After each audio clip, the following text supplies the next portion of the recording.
Hello everyone, আমি প্রিয়াঙ্কা দে ডাউটিরা। এখন যে টপিকটা নিয়ে কথা বলবো সেটা হচ্ছে গুরু। লাইফে যে গুরু থাকা কতটা দরকার, গুরুবিহীন লাইফ আর গুরু যুক্ত লাইফের মধ্যে ডিফারেন্স একটা ছোট্ট ঘটনা দিয়ে বলছি। একবার এক পাখির সামনে, এক রাজমহলে এক পাখি সোনার খাঁচা ছিল। তার সামনে এসে অনেকেই কীর্তন করছিল। মানে রাজমহলের যে রানী ছিলেন, সে খুব ভক্তিপ্রাণা মানুষ ছিলেন। তো সে কীর্তনের জন্য অনেক মানুষ ডেকেছিলেন। তার সামনে বসে অনেক লোক কীর্তন করছিলেন আর বলছিলেন ঠাকুর পেলেই নাকি বন্ধন ছুটে যায়, দেহ বন্ধন ছুটে যাবে, লাইফের বন্ধন ছুটে যাবে, সবকিছু বন্ধন ছুটে যাবে, ঠাকুর পেলে সবকিছুর বন্ধন থেকে আমরা মুক্তি পাবো। তো সেটা শুনে সেই ছোট্ট পাখিটা, টিয়া পাখিটা বলছে মিথ্যা কথা, মিথ্যা কথা, ঠাকুর পেলে কোনো সময় ঠাকুর ঠাকুর ডাকলে পরে কোনো সময় মুক্তি পাওয়া যায় না, বন্ধন থেকে মুক্ত হওয়া যায় না। তো এরকম শুনে তাদের মধ্যে থেকে কীর্তন করা একজন মানুষ উঠে গিয়ে তাকে বলছেন, কেন ঠাকুর পেলে কেন মুক্তি পাওয়া যাবে না?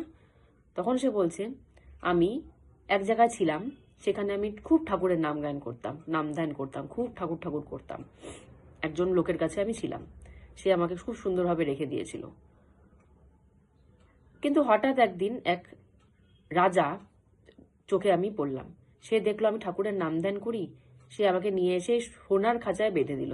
কারণ এই রানী যে আছে, রানী খুব ঠাকুর ভালোবাসতেন, আমি যেহেতু ঠাকুরের কথা বলি, সে আমাকে ঠাকুরের জায়গায় এই সোনার বাঁধনে বেঁধে দিলেন।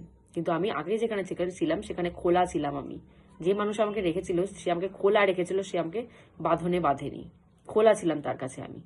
কিন্তু এখানে আমাকে সোনার খাঁচায় বেঁধে রাখা হয়েছে। আমি তো উল্টো আমি ফেসে গেলাম ঠাকুরের নাম করে, ঠাকুর ঠাকুর করতে গিয়ে ঠাকুরের নাম করে আমি ফেসে গেলাম, আমাকে নিয়ে এসে এখানে সোনার খাঁচায় বেঁধে দিল।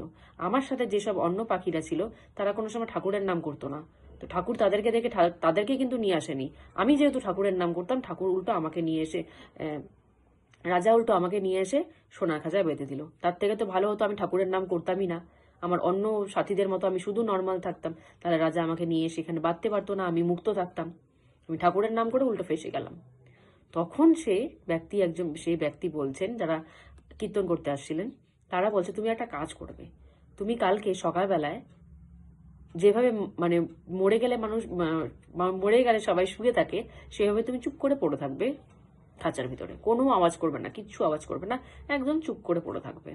রানী জানি দেখে বোঝে তুমি মরে গেছো। রানী যখনই দেখবে তুমি মরে গেছো, তোমাকে বের করার জন্য খাঁচাটা খুলবে, তখনই তুমি উড়ে যাবে। ঠিক তার কথা মতো পরের দিন সেই ছোট্ট টিয়াটি যখন রানী উঠেছে, সে চুপ করে মাথা নত করে পড়ে আছে। রানী দেখে ভেবেছে টিয়াটা মরে গেছে। রানী ভাবছে এটাকে তখন বের করে দিতে হবে, মরে গেছে আর কি হবে। যেই দরজাটা খুলেছে, সে টিয়াটা বেরিয়ে গেছে খাঁচার থেকে। খাঁচার থেকে বেরিয়ে সে বলছে, গুরু পেলে বন্ধন মুক্ত হয়, গুরু পেলে বন্ধন মুক্ত হয়। তার মানে এখানে কতটা ডিপ বোঝাচ্ছে যে আমরা শুধু ডিরেক্ট, অনেকেই বলে আমরা দীক্ষা নেব না, অনেকেই বলে দীক্ষা নেব না, আমরা ডাইরেক্ট ঠাকুরের নাম ধ্যান করবো। ডাইরেক্ট ঠাকুরের নাম ধ্যান করলে বন্ধন কোনো সময় মুক্ত করা যায় না। এই জীবনের বন্ধন, মনের বন্ধন কোনো সময় মুক্ত করা যায় না, গুরু ধরতে হয়। গুরু ধরলে কি হয়, আমরা সঠিক পদ্ধতিটা জানবো, কোন রাস্তা দিয়ে আমরা ঠাকুরের কাছে যাব, সেই পদ্ধতিটা একমাত্র গুরুই আমাদেরকে বলতে পারে। গুরুই সেই পদ্ধতিটা, সেই হাত ধরে টেনে আমাদেরকে ঠাকুরের পথে নিয়ে চলতে পারে। তো গুরু ধরলেই একমাত্র বন্ধন মুক্ত হয়, ঠাকুর ধরলে না। ঠাকুর তো অবভিয়াসলি আছেই, কিন্তু গুরু ধরতে হয়, যে আমাকে ঠাকুর পর্যন্ত পৌঁছে দিবে, তাকে